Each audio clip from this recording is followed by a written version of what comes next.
Welcome, Rakshit. Thank you for joining us today. And over to you, Varun. I'm just going to unmute you. Thank you, Rishabh. Hi, Rakshit. Welcome and thank you for gracing us with your presence. Since this session was announced, it has piqued the interest of our clients and questions have kind of been pouring in. I'll try and take as many as possible. I'll start off with a very basic one. While quite a few of our attendees are existing investors of Marcellus or some PMS, there are very few who have probably just heard about it and don't have too much clarity about what exactly a PMS is.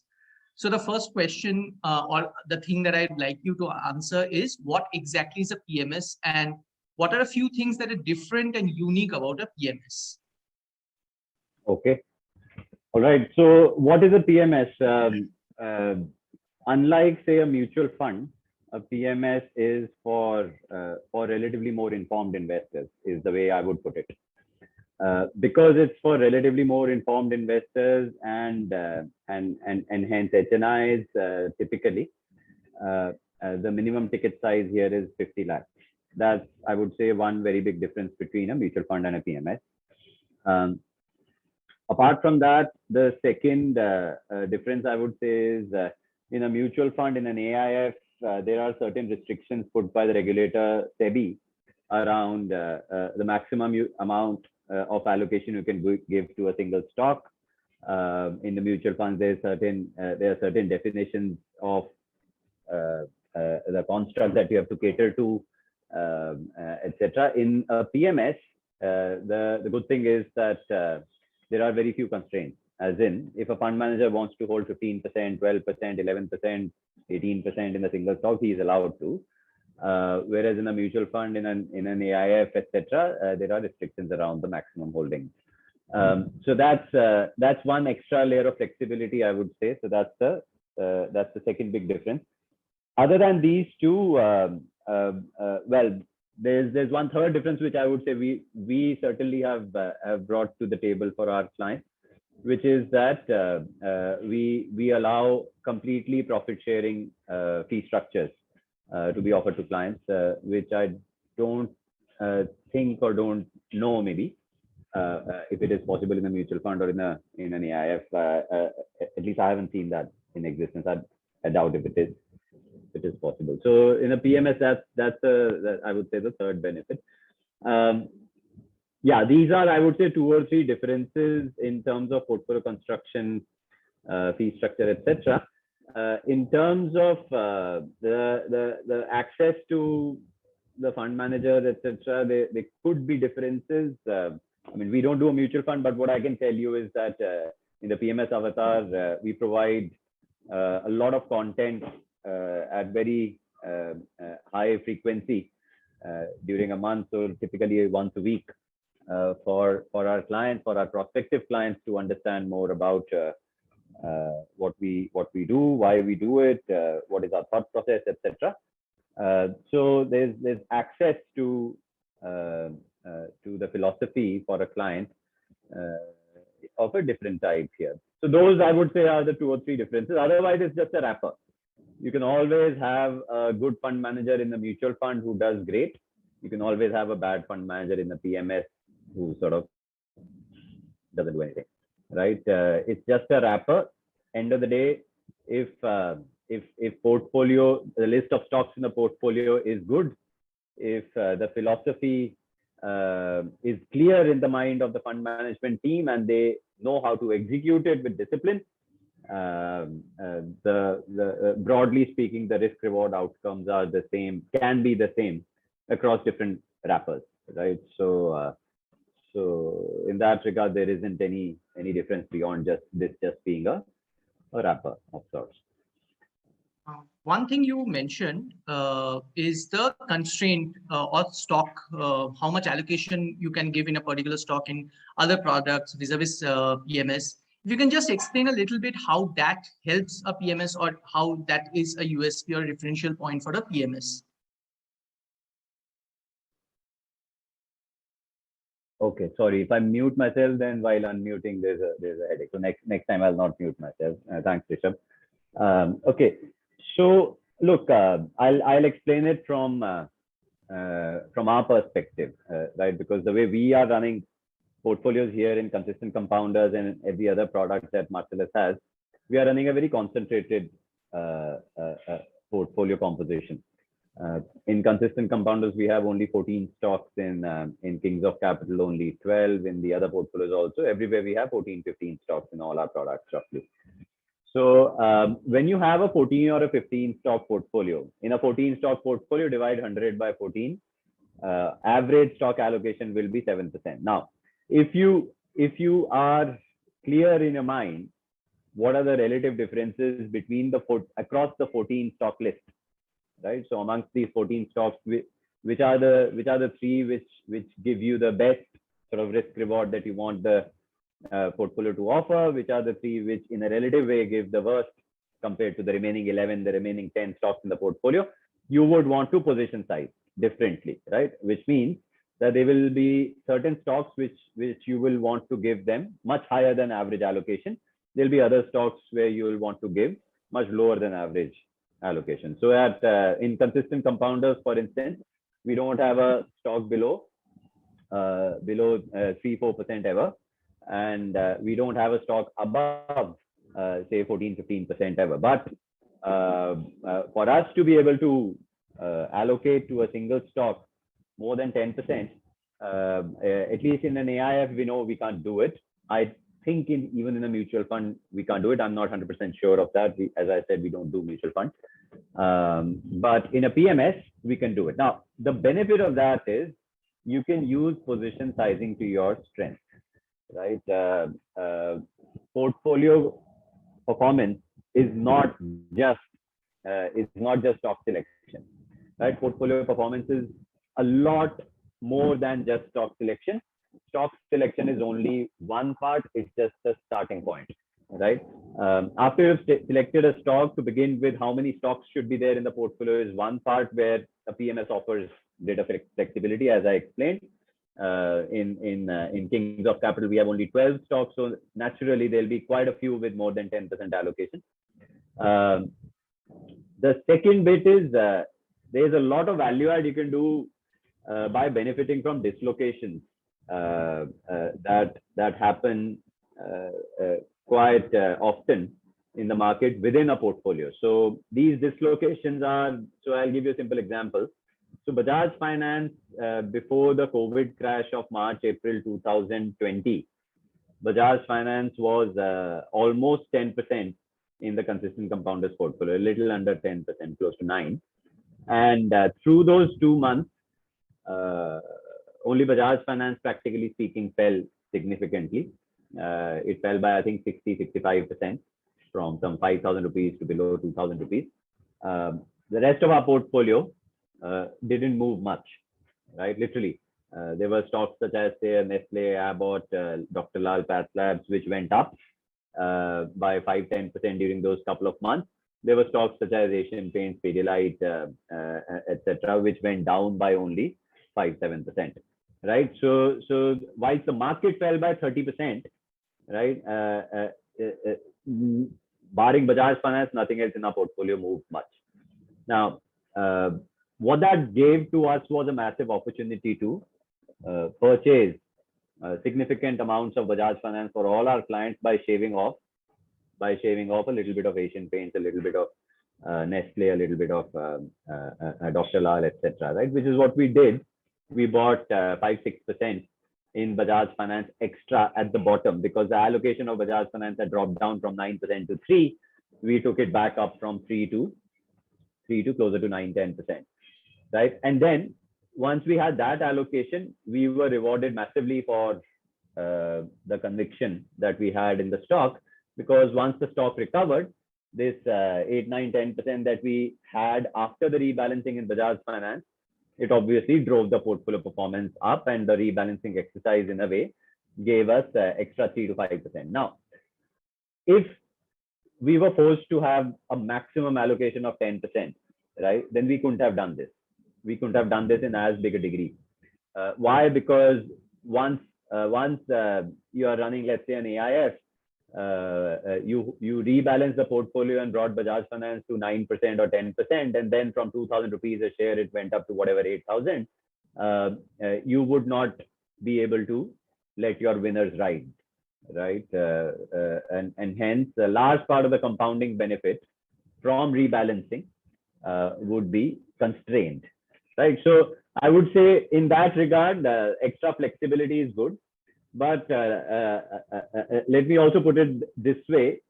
For you as a client, if you end up giving your money to a fund manager who's not clear about how to execute the philosophy, how to run a portfolio, if the fund manager is not doing the due diligence on stocks deep enough, then extra flexibility actually can give you extra risk, right?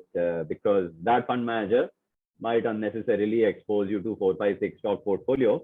And if even half of those 4, 5, 6 stocks, they don't do well, or even one stock, it undergoes, let's say, whatever, an accounting fraud or something like that, then it's a massive drawdown that you can have at a portfolio level. So there are valid reasons because of which the regulator has put constraints on single stock allocation in some wrappers. In a PMS, they've left it flexible, but as I said, then PMS becomes a product for the more aware clients. If you are not willing to put in the hard work to understand what the fund manager is capable of and build trust with the fund manager, if you're not willing to do that, then you run a massive risk that some PMS managers might actually give you only the downside of extra flexibility rather than giving you the upside. I don't know. I hope it makes sense. Right. Exactly. It makes sense. Another question, follow-up question, or I'd like to ask is that we know that RBI has mandated that not less than 50 lakhs someone can invest. But other than that, what can be a guiding principle for someone who is looking to invest in a PMS? I'll take a few examples. Some of them are attendees in this conference, and these are questions that they have asked. Say, I have accumulated a portfolio via SIP, regular investments, and I don't have a lump sum per se, but now I have accumulated a portfolio of say 3 or 4 CR. Should I be looking at a PMS right now? Or for example, someone who has a moderate outlook of his portfolio, which means that he is okay with a 12-15% return. Is PMS the right product for that kind of a clientele? Or should those people kind of stick to whatever they're doing at this point of time? Look, again, there are I'll give you 5 or 6 different points to the answer to this question. You need clarity of thought around these 5 or 6 aspects. So as I said, PMS is just a wrapper. If I have a 80 stock, 100 stock mutual fund portfolio, I can do that same portfolio in a PMS as well, right? So to that regard,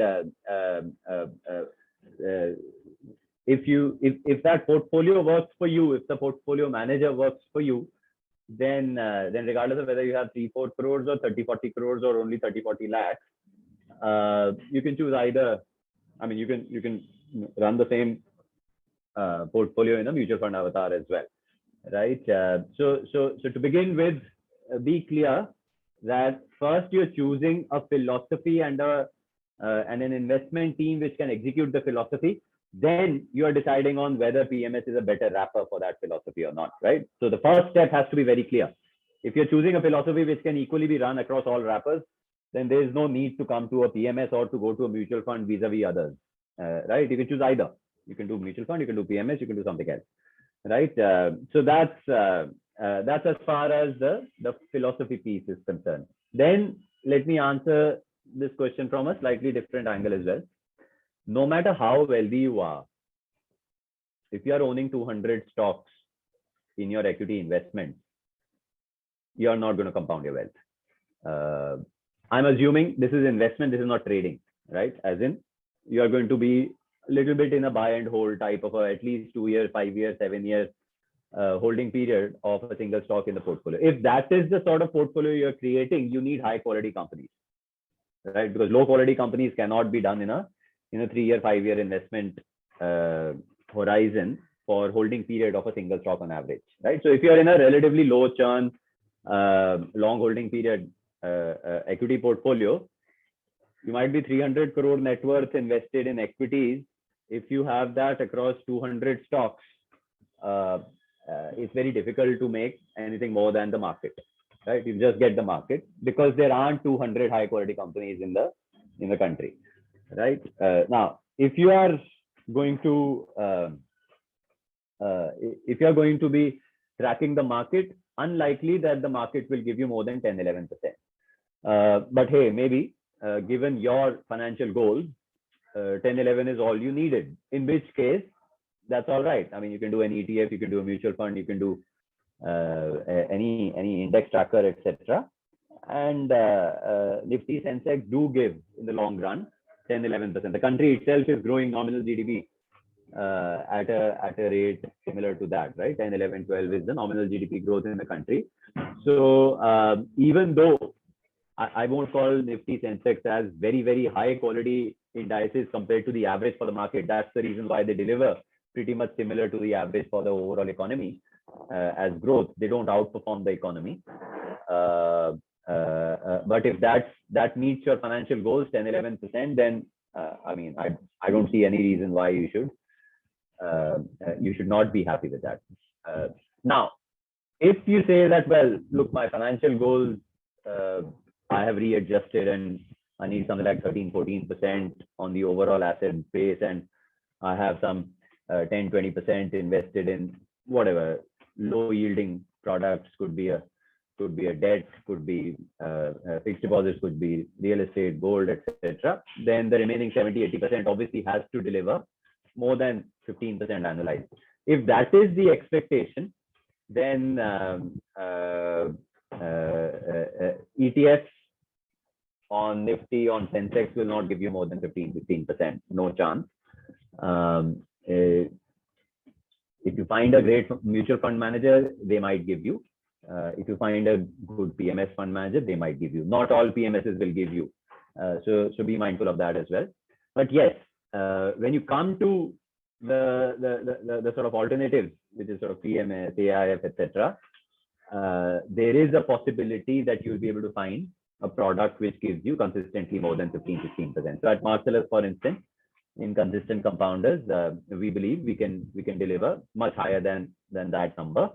Historically, we've done higher 20s, regardless of how stressful the broader market is, over a period longer than say 2-3 years, etc., on an annualized basis. But yeah, 18-20% or higher is possible in high quality stocks oriented products. So in that regard, yeah, you have to think about your financial plan, financial goals. You have to think about your expected return as a result. If you really want 18-20%, then at least in the case of consistent compounders, we believe we can deliver that with relatively low volatility as well. Right. Thank you. So I think that clarifies what exactly is a PMS, who should invest in a PMS. Now, let us come to the question which everyone has been very eagerly waiting for, is that how does Marcellus choose its stocks? What are the philosophies? What are the things that you do specifically to create that wealth for our clients? Okay, so let me open up a slide deck to answer this in a way.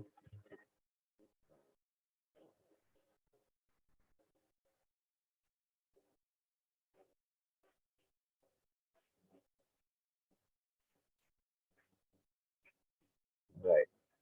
I hope you can see this. Yes, we can. So at Marcellus, look, all our products are trying to benefit from one specific aspect of Indian equities, which gives a massive arbitrage to investors. The arbitrage is that in India, you can actually do low risk, high return, which sounds very counterintuitive, given that we've been taught in various textbooks that you can do either high risk, high return or low risk, low return. Here, actually, in India, we believe there's a very small subset of the listed universe, very small subset, where you can do low risk, high return. Now, why is that? Why can you do low risk, high return?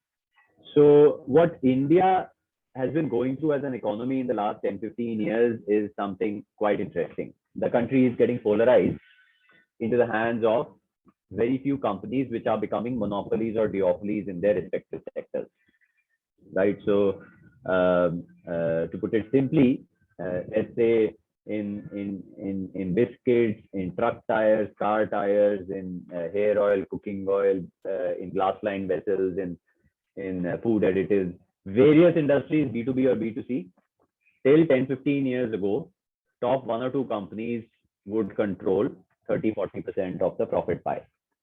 Over the last 10-15 years, this number has risen up significantly to a level where today the top 1 or 2 companies in almost all industries, they control 70-80-90% of the profit pie, right? So there's massive consolidation of market share at a profit level in particular, also at an overall revenue level. That has happened in the last 10-15 years. And this has happened because of 3 broad reasons.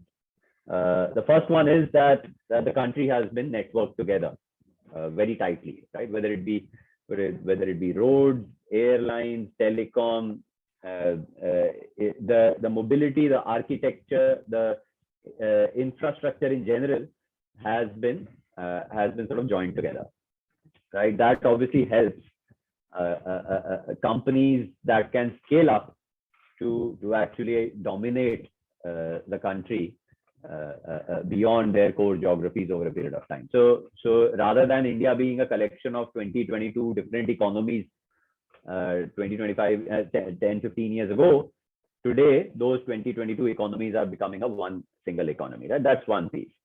The second piece is there's been massive decimation of unorganized players in various industries and weak organized players because of events such as the COVID, events such as the IL&FS crisis, or initiatives such as demonetization or GST implemented by the government.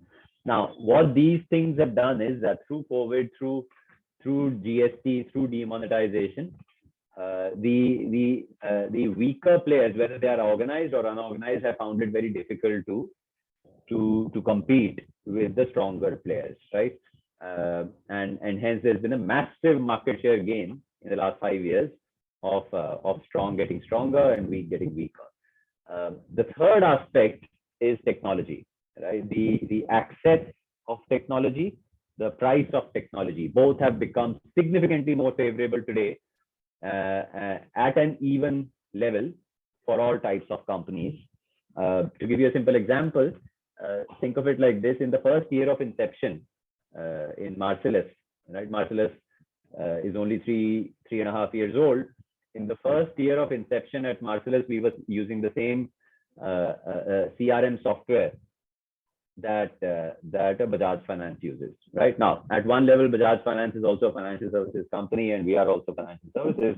But quite clearly, we are poles apart in our scale, in our capabilities of using technology, etc. However, getting access to technology was not a challenge for even a startup like Marcellus. Right now, this is something that you wouldn't have experienced 15 years ago, 20 years ago.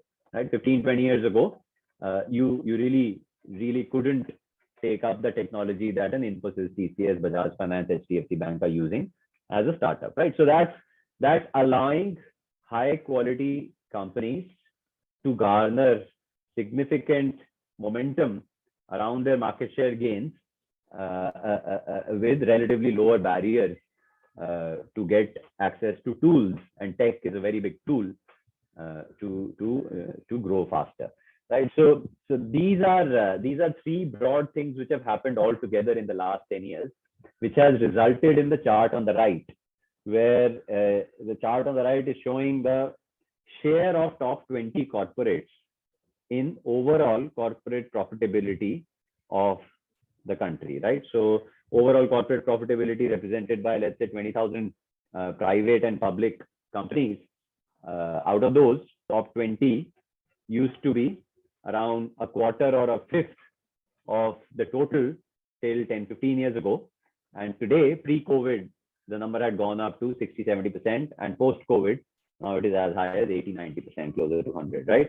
In a sense, the entire profits are consolidated into the hands of very, very few companies, right? Now, consolidation per se is not unique to India, because when you look at, say, the US, Japan, Korea, various European countries, top 5, 10, 15 corporates, even in these economies, they control more than 70% of corporate profitability. But what is unique here is this polarization in India is happening when the country is still very, very poor and very large. These two elements, being poor and being large,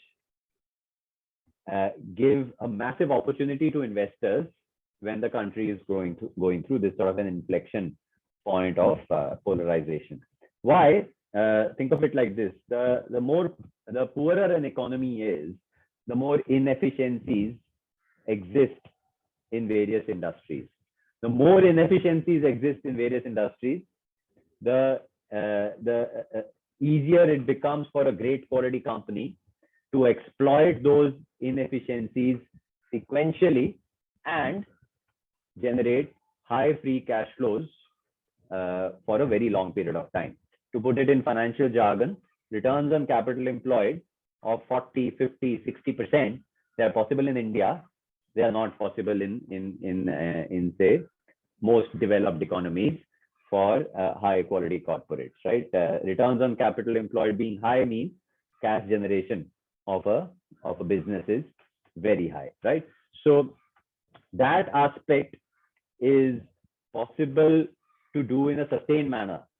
Return on capital employed being high, free cash flow being high, in a sustained manner over a very long period, if the said company is able to exploit inefficiencies repeatedly. Otherwise, these inefficiencies obviously get sort of ironed out because competition starts copying, or that particular inefficiency gets addressed after a few years of exploitation, etc.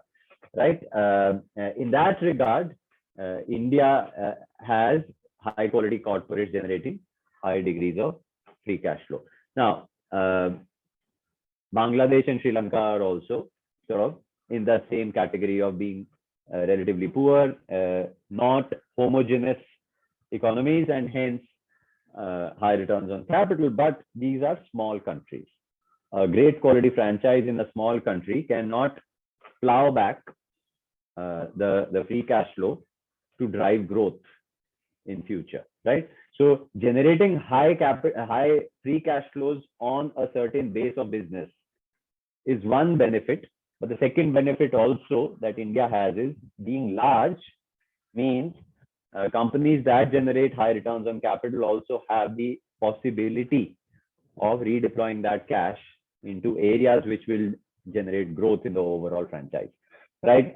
This combination, if it can be done by a great quality company for several years in a row, it gives you the ability to invest through such companies and generate the low risk high return, because you won't have to necessarily, in order to generate high returns, you won't have to pick up a company which is a startup, it's never had its history, and you are going to be speculating on its greatness about the future. You won't have to time entry exits and pick up cycles at the bottom necessarily, because these high quality corporates, very few of them, which play the consolidation game in an economy which is giving massive runway for both growth and free cash generation, right? It's probably the least risky aspect of investing that an investor can expect, because if the fundamentals are not at risk, then you don't have to worry about your investment performance being at risk, right? And this is something that India offers. How do we capture it? So the way we construct portfolios is, broadly speaking, 3 steps. The first 2 steps in every product that we construct are about eliminating companies on which we don't want to spend our time. And the third step is, once we have figured out the companies on which we want to spend our time, then understanding them to their greatest depth about why they are great and why they can sustain their greatness into the future. So the first step of elimination is around accounting fraud. right? This is something which we are very paranoid about. 11, 12 years ago, when we started covering Indian equities for the first time in our careers, before that we were doing it in the UK on UK equities. So when we started doing Indian equities more than a decade ago, we realized that a very large proportion of the listed universe, I would say majority of every area in the listed markets, is an accounting fraud of a degree that you don't want to be associated with as investors, right? These accounting frauds are not just the Yes Bank DHFL type, which become the sort of exciting examples in hindsight when you look at a hollow business with overstated accounts, but many of these accounting frauds are also the reverse type, a great quality underlying business, but understated accounts because the promoter G doesn't want to share the greatness of that business with minority shareholders, right? So money gets siphoned, you don't get what you should have got from a great quality business, and hence it's a suboptimal performance that you get even if you invest in some of those accounting fraud oriented high quality companies. So that's our first step in doing everything that we do at Marcellus. We have our own proprietary fraud detection framework. Our colleague Ashwin Shetty, who runs a couple of our funds, he started building this framework more than a decade ago. Since then, rest of the team has helped polish it, deepen it.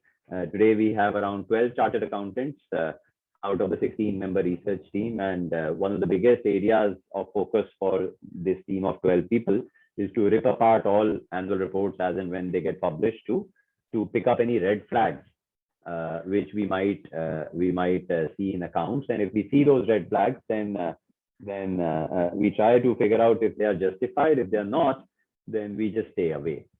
These might be companies where the share prices deliver very well and we might miss them, but it's okay. We don't want to be sitting on a landmine, because if there are massive drawdowns through risks such as accounting fraud, then the ability to make money becomes significantly curtailed, right? And once you have actually avoided drawdown, then the ability to make money in a healthy way is enhanced multifold, right? So that's our first step.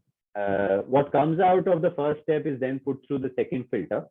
The second filter is around picking up companies with very consistent and healthy fundamental historical track record for time periods longer than 10 to 15 years, right? So we want returns on capital employed to be higher than cost of capital pretty much every year over a 10, 15 year or longer history. And we also want large part of those free cash flows to have got redeployed to deliver growth, and hence revenue growth should have been higher than nominal GDP growth for pretty much every year over the last 10, 15 years. If a company hasn't done that, then as I previously mentioned, it becomes speculative. You might be then looking at companies where history wasn't good, but you hope or expect the future to be very good. You might be looking at companies where the history never existed, and you're looking at a great expectation on the future. You might be timing entry exit in a volatile history and volatile future, etc. We don't want any of that speculation because in India, you can actually pick up high quality franchises where history teaches you a lot about their DNA. And then after having learned from the history, you can make your understanding deeper on the sustainability of greatness into the future. So we put this filter as a second step, and what comes out of these first two filters is a coverage universe of a couple of dozen companies on which then we do the forward-looking stuff. Now, in the forward-looking stuff around building conviction on greatness, there are two parts to it. The first part is the left-hand half of this slide. We want to understand why does the greatness exist, the prevalence of greatness, right? Where we want to test these companies on their pricing power and understand why the pricing power is high. Now, what is really pricing power? To put it very, very simply, it's not the textbook definition, the classical definition of raw material costs going up. Can you protect your margins and also in the process retain the customer by hiking prices? It's not around price hikes that our pricing power gets defined. In our definition, pricing power, true definition, a deeper definition, is around price cuts, which means that if a competitor starts offering 30, 40, 50% discounted price point products against our coverage universe companies' products, then will these companies, these incumbents, will they have to compromise on profitability, cut down their product prices, and then protect against market share loss, or will they be able to actually retain their pricing and profitability and still retain the customer and hence the market share, right? If it's the latter, these companies have a pricing power. If it's the former, they don't. So to give you very simple, quick examples, so think about a Unilever faced with a price war from a Patanjali, or a Colgate buy one get one free, or a P&G detergent buy one get one free, right?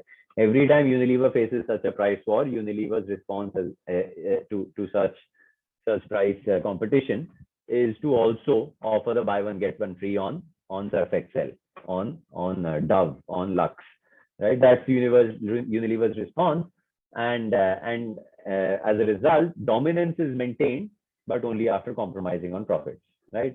Maruti does the same when a Kia or a Hyundai offer extra 10% dealer margin. Maruti also has to match that. Otherwise, Swift Desire will stop selling against a Hyundai Accent, right? Whereas when it comes to an Asian Paints, 15 years ago, Sherwin-Williams offered 5 times more dealer margin. Sherwin-Williams is world's largest paint company. Nippon, Yotun are monopolies from various parts of the world in the developed world, and they came to India at different points over the last 10, 12 years, and they've tried to compete on price. JSW Paints entered 3-4 years ago. Now Grasim is entering, etc. All of these players, they compete with Asian Paints on price, but neither does Asian Paints have to compromise on profits, nor does it have to compromise on market share, right? There are specific reasons to that. Understanding those reasons is very important, and that's then the difference between a Dr. Lal PathLabs, a Bajaj Finance, and Asian Paints versus some of the other dominant but not high pricing power companies that exist out there. So that's the first element, the conventional stuff of why the greatness exists in a particular company, which is part of our research process. The second part of a research process, which I would say is a bigger value add than the first part, is the sustainability, is the longevity of greatness that we expect into the future. This actually becomes the source of undervaluation of companies which are already recognized as good quality. Right? I don't think anybody on this call will say that, look, Asian Paints is a poor quality company, or I don't think anybody on this call will say, I didn't know that Asian Paints is a good quality company, right? Asian Paints being good quality, Bajaj Finance being good quality is known to many investors. But what is not known is, can the greatness of an Asian Paints or a Bajaj Finance continue for the next 3 to 5 years, or can it actually continue for 10, 15 years, or even longer? How long can this greatness sustain? That's actually where the source of undervaluation in a share price of a Bajaj Finance or an Asian Paints comes, right? I'm sure many of you would want to ask, but P multiple to zyada hai na, but ye to 52-week high pe hai, to all-time high pe hai, ye correct hoenge to kharidenge, abhi kyun kharidna? They've become 10x in 10 years, so on and so forth, right? Despite whatever these share prices have done, they are undervalued only because longevity, sustainability of growth is not adequately factored in, right? Which is where the right-hand half of the slide is part of our research process. We do it in 2 parts. One is capital allocation understanding, where we want to see whether capital in the last 3 years has been allocated towards 3 distinct aspects of sustainability or greatness. One, is the capital being allocated towards deepening of existing core business? If for a Bajaj Finance, is there tech capabilities, or if it is the process orientation, or if for Asian Paints it's supply chain, or if for Dr. Lal PathLabs it's the turnaround time of report generation after sample collection. If these are the competitive advantages today, then we want to know why for these companies, their competitive advantages will be much deeper 3 years hence compared to where they are today, and what sort of a capital allocation has already happened in that direction, right? So that's the first bit. The second bit where we want to assess capital allocation effectiveness is widening of the canvas, right?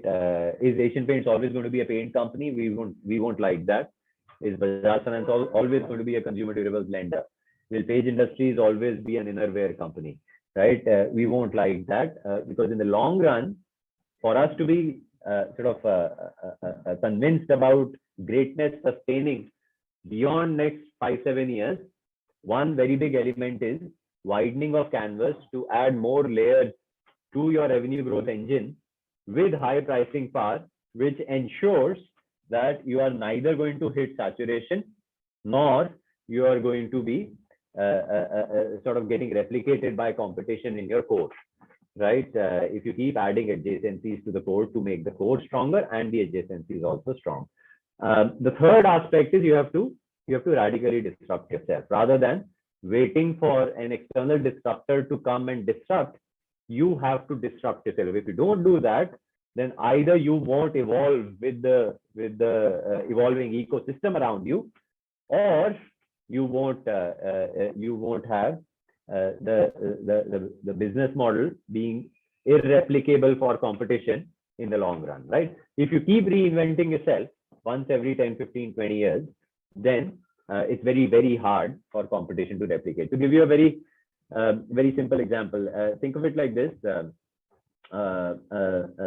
Someone like an Asian Paints is offering a lot of labor-oriented value-added services, right?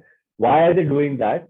The way we understand it, over the last 20 years, in order to suffocate competition, they have not hiked product prices much because operating efficiencies have been good enough to drive their free cash generation. But because they've not hiked product prices much, it's only about 2% price hike on average annually that they've taken in the last 20 years. Because they haven't hiked product prices much, paint project cost at a household level has become very labor intensive because labor prices have gone up at a rate of sort of 8, 9, 10% annualized, and here paint material has gone up at a rate of only about 2%, right? So paint project cost has become very labor intensive. Instead of 20% of a paint project cost being labor 2 decades ago, today it is about 70%, right? In such a skewed labor oriented paint project breakup, it won't be too far out in time when a customer will become aware of the fact that they are paying only for labor, not so much for the paint material, and competitive advantages around paint material get suppressed in their sort of importance to win the customer.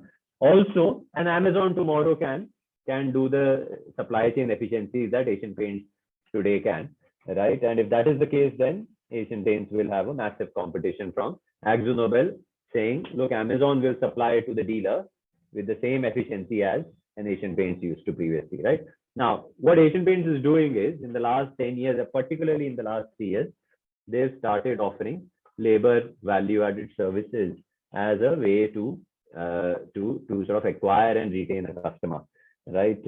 And this is being done in a very focused manner in the more recent years. And in future, we want to see this sort of an activity being attempted by all of our portfolio companies in order to avoid disruption to their business model. So that's one aspect. The last aspect of sustainability is the softer aspect of a business. We don't want Lala Ji Ki Dukaan, we want institutions, right? Lala Ji Ki Dukaan means board of directors has got sort of friends and family sitting and signing off on everything that the promoter wants to do with the business. There's no independence. Nobody can shoot down the promoter's suggestion. We don't want that, right? True independence needs to exist with high quality of members on the board.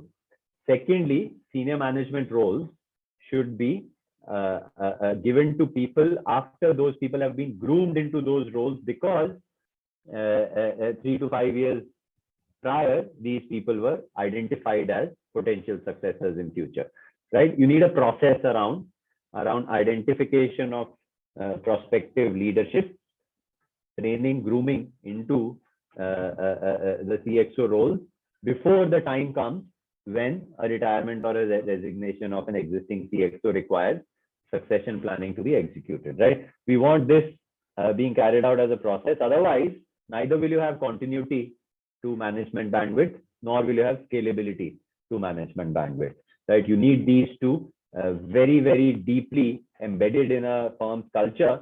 Otherwise, there are too many uncertainties that you will then have to factor into valuations and expectations into the future, right? And the last part obviously is execution of business at a ground level through systems and processes. So that's really the construct. We score companies in our portfolio on these parameters. Many of these parameters are qualitative. We quantify them so that we are not running a biased decision making in our investment team, and that quantification then gets interplayed to deliver a position sizing and a portfolio concentration outcome for every portfolio. So it's quite scientific, in many cases mathematical, rather than this being an art.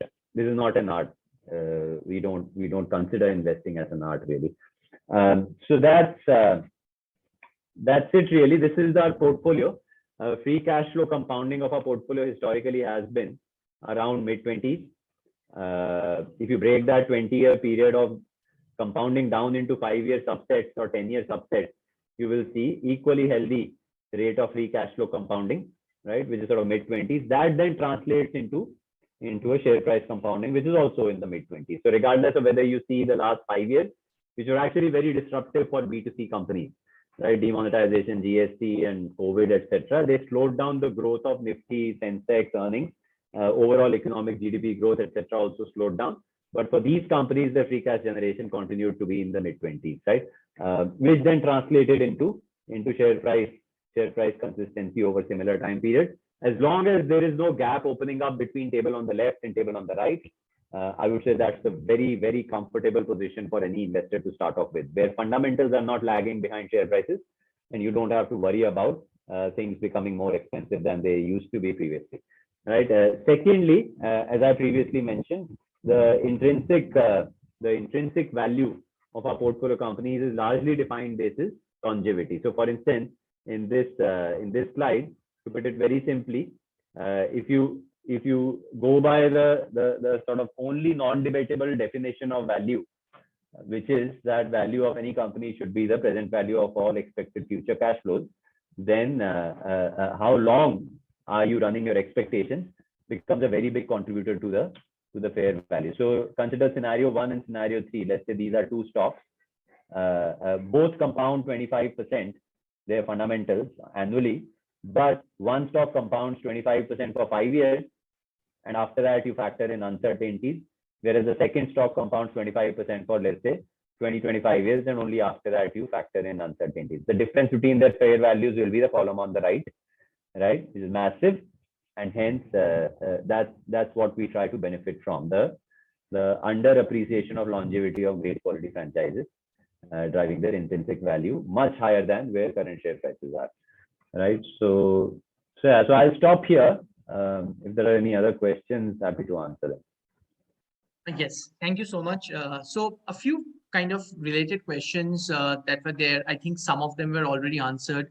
One of the very, very obvious questions that people have started asking us is that I know that you don't believe in timing the market, but at these levels where the market is at all-time highs, whether we should be entering at all into a PMS or any equity-based product, even if we have the long-term horizon. So, look, I mean, consider it like this. What does the timing? Why will a timing benefit you? A timing will benefit you if the asset class in which you are investing has two characteristics. One, if the asset class has high volatility around the mean, तो वो concept of mean reversion, जो गिर गया वो चढ़ेगा, जो चढ़ गया वो गिरेगा, right? That concept of mean reversion, hence benefit of timing, comes in if the asset class is highly volatile and gives you the opportunity to time periodically. Second reason why you can time, you should time, is if buy and hold without timing doesn't give you a healthy outcome, right? And hence It's only with the benefit of timing that you will be able to get a healthy outcome, right? When it comes to the kind of companies that we have, neither of the two factors apply, right? These companies don't fall much in a market crash, right? So in a COVID crash, as I previously highlighted, in a COVID crash between 1st Jan and 31st March, which was roughly the peak to bottom, right? I think 1 week here or there. 1st Jan to 31st March 2020, market delivered -30, our portfolio delivered -12, right? 1st April 19 to 31st March 20, the 12-month period, market delivered -25, our portfolio delivered +8, right? And as I said, barring Bajaj Finance, nothing else fell. Actually, if you remove Bajaj Finance, from which actually we benefited because of the fall, as I explained previously through rebalancing, then nothing else actually gave you a lower entry point opportunity, right, to begin with. So that's one difference, major difference between the rest of the market and our portfolio companies. The second difference is the rest of the market doesn't give you more than 10-11% because the underlying fundamentals compound at only 10-11%. Whereas our portfolio's fundamentals have compounded in the mid-20s, and hence the stocks have also given in the mid-20s, the way this table on the right shows you. So if buy and hold is giving you mid-20s with very low volatility around it, then timing will obviously not help. Whereas if a buy and hold is giving you 10-11% with a high volatility around it, then timing will help, right? So choose your decision to time or not time basis what you're investing in. One size fits all approach doesn't apply. Another question. Yes, another question that has come up is that you have two portfolios or two strategies. If you can very briefly tell us the difference between, say, a consistent compounders portfolio and the Kings of Capital portfolio. Right. So we actually have three. Rising Giants was launched a couple of months ago as a third strategy. The fourth one, which is Little Champs, is obviously shut for subscription. So you can't open an account in that, or you can't do top-ups in that. So because it's exceeded its capacity. The three are different from each other in the risk reward, broadly speaking. Consistent compounders is the lowest risk, even in the relatively short term. Why, for instance, the kind of resilience I'm talking about for the COVID crash, right? A Kings of Capital won't provide that type of a resilience, that degree of resilience. It will be more resilient than the market. It'll have lower drawdowns than the market, but because it has more lenders in it, in a market crash, the leveraged companies, they are a little more volatile. So from a 3-month, 6-month, 9-month, 12-month perspective, maybe you might have to face a little higher volatility in Kings of Capital compared to consistent compounders.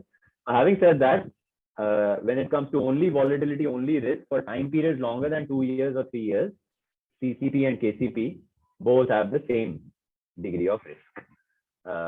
In terms of returns, Kings of Capital, given the nature of the sector that it is in and the types of tailwinds and benefits that the sector is undergoing, the expected outcome of Kings of Capital in the long run, in terms of returns, in terms of performance, is a couple of percentage points higher at least compared to consistent compounders.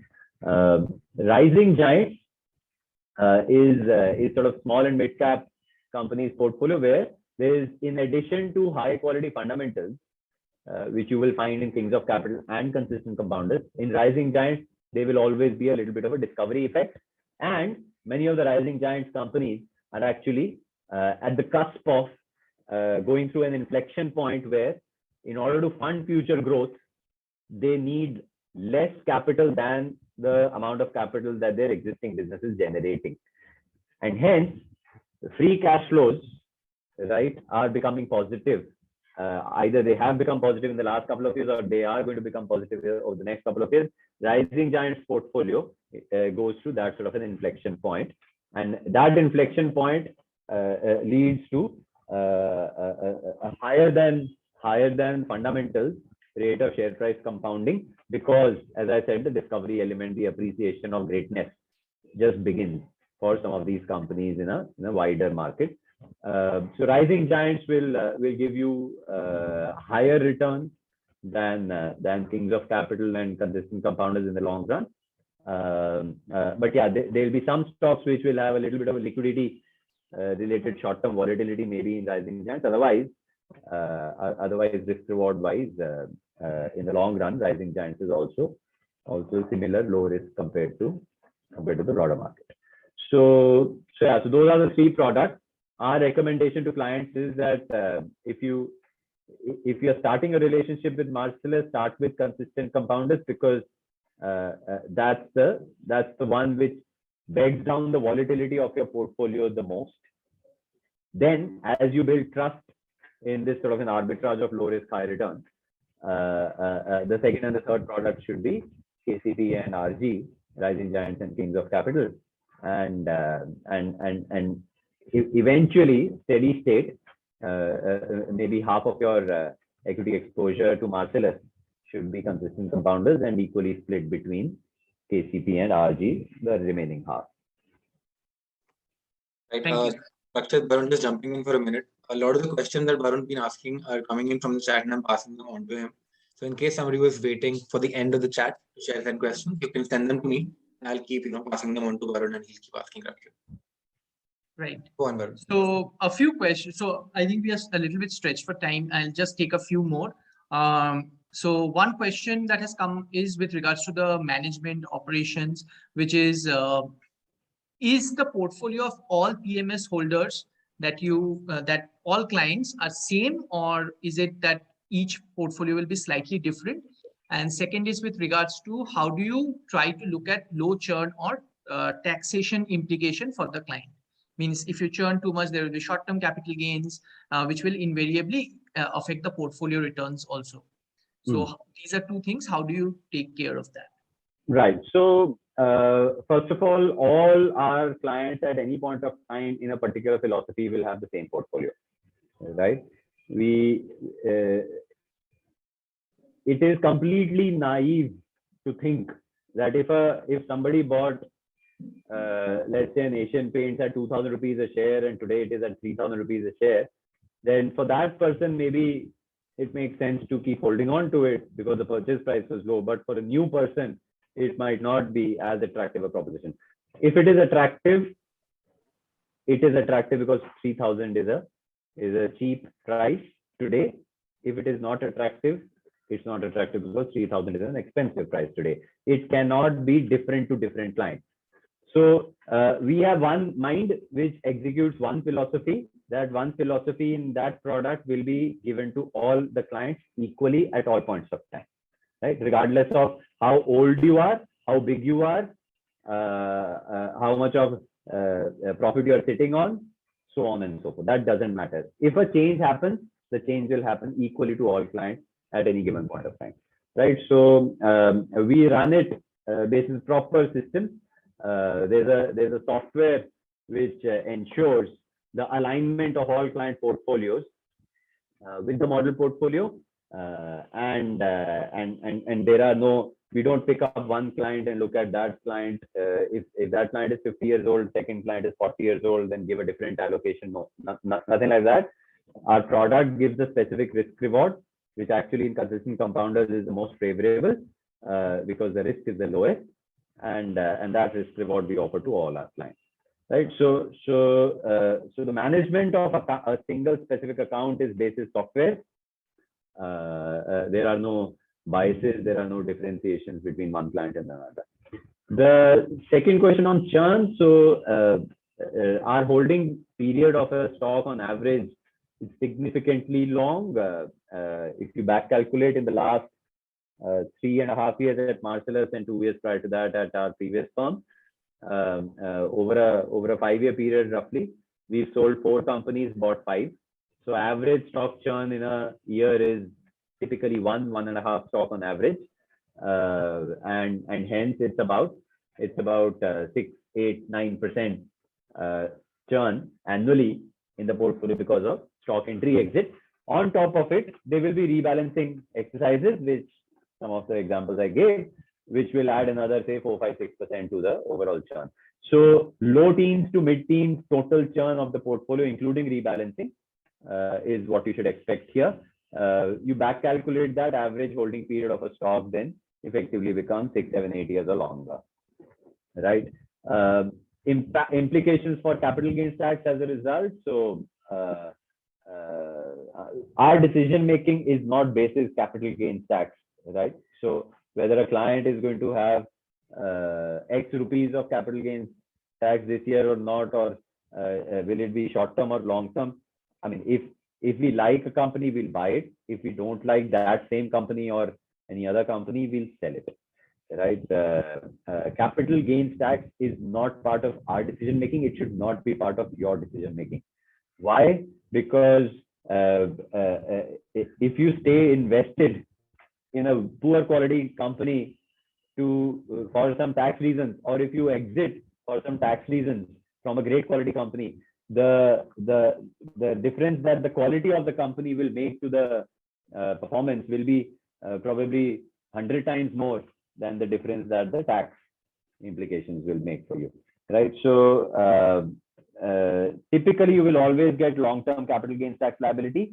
To quantify it, let's say if there is 15% churn on the higher side, I'm taking, if there is 15% churn in a particular year and you invested 3 years ago, then typically half of your 15% churn will be gains and half of it will be capital, because over a 3-year period, maybe you would have doubled your investment value. So half of it will be capital invested, half of it will be gain. So half of 15%, which is 7%, out of that 7.5%, you will be paying 10%. So 70 basis points, right? So that's roughly simple math. To do it once every 3 years, you will pay 70 basis, right? Which is roughly 20 basis a year. So 20-25 basis points or 0.2, 0.3% in a year is a capital gains tax liability that you should bear in mind.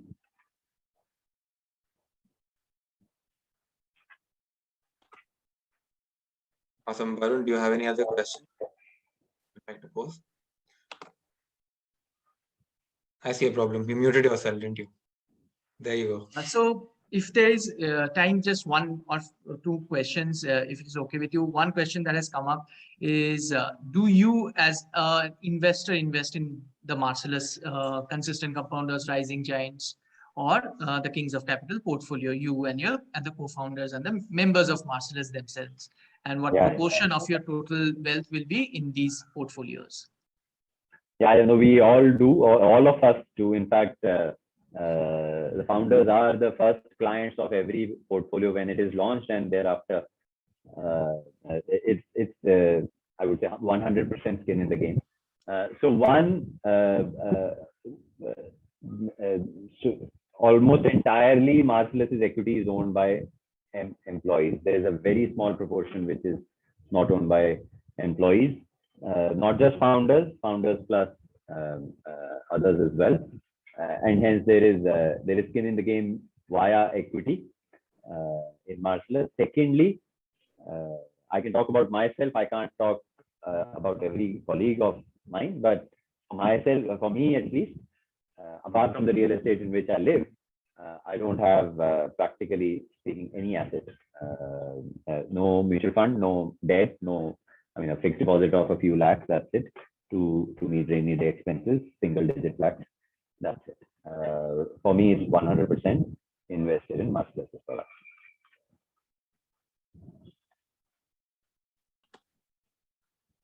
Great. So I know there are more questions coming in, and I'm thinking maybe we can target them later. Arun, you can. I am pinging you all the questions, right? I see that a lot is so many questions coming in, guys. It's amazing. Rakshit, the session was so thorough, and I'm still getting so many questions. It's exciting, and it's good to see you guys so interested. And it gives us, a confidence that it's a good idea to do more of these sessions. But for now, I think we'll have to close questions for now. And Varun, any final words? If you'd like to share any final question at the end, then we can close it. No, I think we are a little bit stretched for time. We will be taking up questions and we'll be answer to the clients one by one as a follow-up. Rakshit, thank you very much. It's been an extremely thorough discussion that we have had and tried to clarify as many doubts as many people had. Thank you so much for giving us your time. Thank you for joining. Thanks everyone. And